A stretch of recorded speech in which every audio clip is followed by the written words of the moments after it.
Cette cycliste rencontre clairement des difficultés avec cette barrière de contrôle d'accès anti-motorisée. Pourtant, elle tente d'accéder à une voie dédiée aux vélos et aux piétons. Comme elle, avez-vous déjà été bridé dans vos déplacements, à pied ou à vélo, par un de ces obstacles ? C'est fort probable, puisque ces barrières et contraintes d'accès se trouvent fréquemment sur les aménagements cyclables, les voies vertes et même à l'entrée des parcs en France. Cette vidéo s'adresse aux décideurs pour montrer qu'il est possible de faire autrement. Nous aborderons 3 questions pour mieux cerner les enjeux et cibler les solutions. D'abord, pourquoi les collectivités font-elles le choix d'installer ces portiques ? Puis, quels sont les impacts des barrières physiques sur la marche et le vélo ? Et finalement, quelles solutions sont à privilégier pour les utilisateurs légitimes ?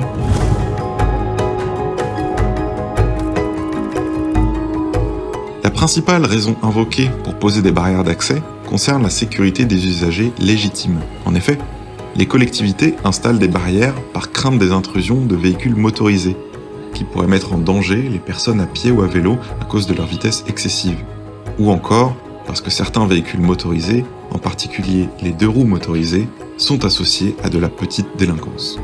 Or, soyons clairs, il n'existe aucun type de barrière qui ne bloque pas en même temps les usagers légitimes, cyclistes et piétons, et les 2 roues motorisées. Par ailleurs, certains pensent que les barrières physiques sont obligatoires sur les voies vertes. En 2001, le cahier des charges du schéma national vélo-route et voies vertes indiquait en effet que les voies vertes doivent être munies de dispositifs empêchant les véhicules motorisés de pénétrer sur la voie. Mais un dispositif, qu'est-ce ? Comme le rappelle le CEREMA, la présence des panneaux C115, C113, B22A est à elle seule un dispositif anti-accès motorisé.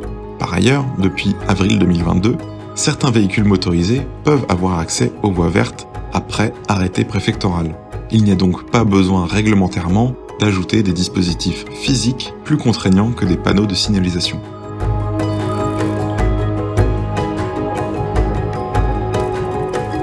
Les barrières et contraintes d'accès aux aménagements cyclables peuvent être pénalisantes pour les usagers légitimes, cyclistes ou piétons. Ces dispositifs matériels empêchent trop souvent un passage fluide à vélo ou même à pied. Rendre le passage difficile réduit la légitimité du choix de la marche et du vélo au quotidien, et cela renforce l'idée que le vélo est un sport, accessible seulement à une partie de la population, plutôt qu'un mode de déplacement pertinent pour le plus grand nombre. Pire, certains types de vélos se retrouvent dans l'incapacité complète d'utiliser les aménagements cyclables protégés par ces dispositifs. La plupart des vélos utilisés par les personnes en situation de handicap ne peuvent pas passer par les barrières.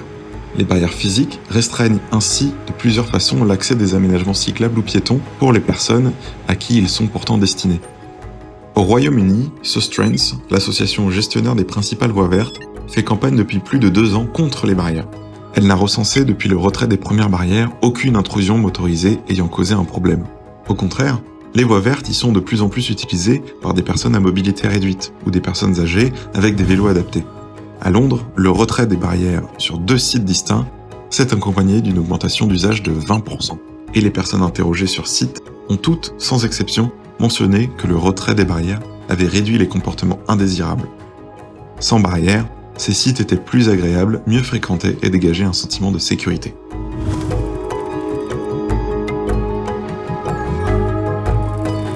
Mais alors, quelles sont les différentes solutions pour réserver efficacement les aménagements cyclables aux utilisateurs légitimes ? Et comment faire pour limiter les intrusions motorisées ?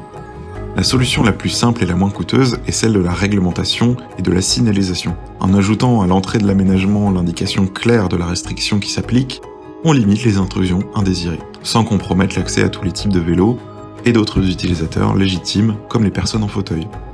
La signalisation est à poser sur un poteau. Elle peut se compléter par un marquage au sol.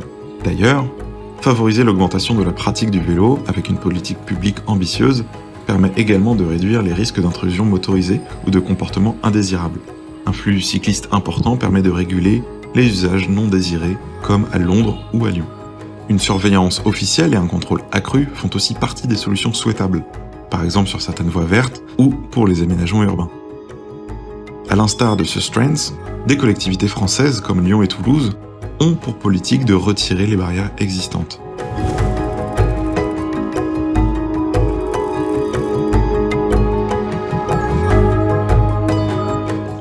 En fait, je pense que c'est la pression de certains riverains, principalement pour des l'usage en fait de modes motorisés, de roues motorisées sur des petits passages.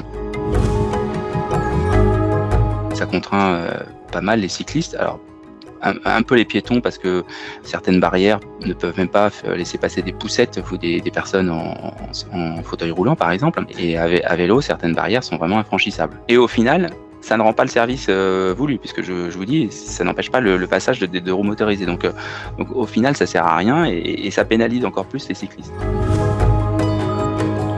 Donc on a proposé qu'il y ait alors peut-être des comptages, mais en tout cas une présence un peu de la police municipale justement pour peut-être verbaliser ou en tout cas sensibiliser les usagers. Moi, je l'ai jamais vu, ou en tout cas, ils l'ont pas fait. La vidéo-verbalisation a été déployée sur Toulouse, donc ça pourrait être un moyen de justement peut-être sanctionner et éviter finalement l'usage de ce passage par les deux roues motorisées.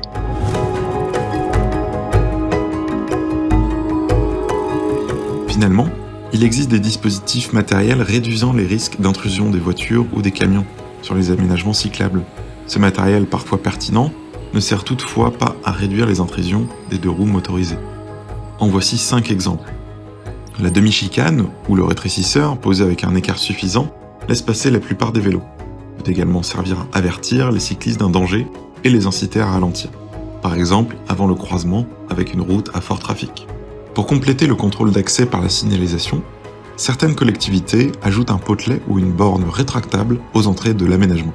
Cela évite ainsi les erreurs d'appréciation des usagers motorisés, confondant l'aménagement avec un axe carrossable. Pour la sécurité des cyclistes, les potelets doivent être bien visibles, et donc d'une couleur contrastée, munis de catadioptres et d'une hauteur suffisante. Ils peuvent être amovibles ou à mémoire de forme pour permettre l'intervention des services publics ou des pompiers. La configuration même de l'aménagement peut réduire le risque de confusion entre une voirie motorisée et un aménagement pour les piétons et les cycles.